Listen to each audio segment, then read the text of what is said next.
The sanctions that the West imposed on Russia for aggression against Ukraine are working and, at the same time, effectively, the US State Department said.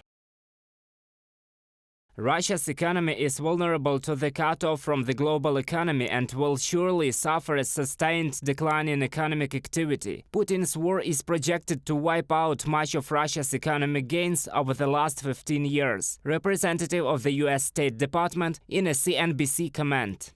Withdrawal of large companies from the market, disconnection of banks from the SWIFT payment system, freezing of foreign assets, as well as personal sanctions. All this has an undeniable and cumulative effect. However, despite the sanctions pressure from the West and the isolation of some sectors of the Russian market, the economy of the Federation managed to hold out for more than 6 months of the war. The reason for this is the production and sale of oil, experts are sure.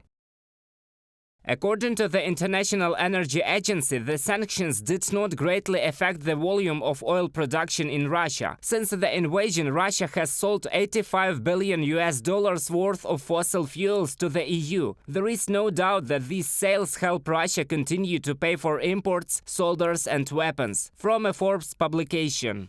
To reduce the destructive sanctions pressure, Russia has repeatedly resorted to schemes to avoid restrictions. Here is one example. The investigative project Schemes of the Ukrainian service of Radio Liberty talks about it. June 12. The Russian tanker VF-11 is located off the coast of Romania. There is oil or oil products on board. It is certainly impossible to find out because the data is closed. The tanker is loading its contents onto the Portuguese-flagged Star Merlin, but the owner is a German company. After 2 weeks, Star Merlin called at one of the ports of Greece, unloaded, and a day later left the port empty. The Russian vessel did not call at European ports. This is prohibited by the 5th EU sanctions package. Therefore, such a scheme is nothing more than the supply of oil in avoiding the sanctions, investigative journalists are sure. The Russians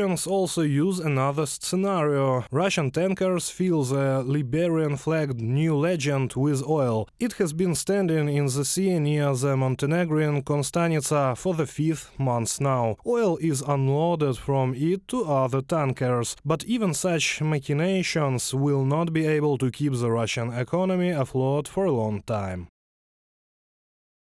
High oil and gas revenues has partially shielded the economy from the impact of the initial wave of sanctions. More importantly, oil and gas sanctions are set to bite much deeper as the European oil embargo, from December 5th on Russian seaborne crude and from February 5th on oil products, drives oil earnings lower. Meanwhile, the volume of Russian gas sales to Europe is running at 1/3 of last year's levels and looks set to decline from here and effectively stop no later than 2024, from the report of the Kyiv School of Economics.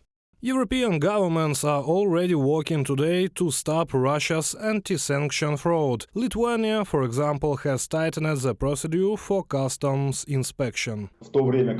While they are looking for ways to avoid sanctions, the civilized world is looking for ways to not allow these sanctions to be avoided. So let's not forget that the president of Ukraine constantly draws attention to the need to increase not only sanctions pressure and introduce new sanctions against the Russian Federation, but also to strengthen the responsibility of those who help Russia to circumvent these sanctions.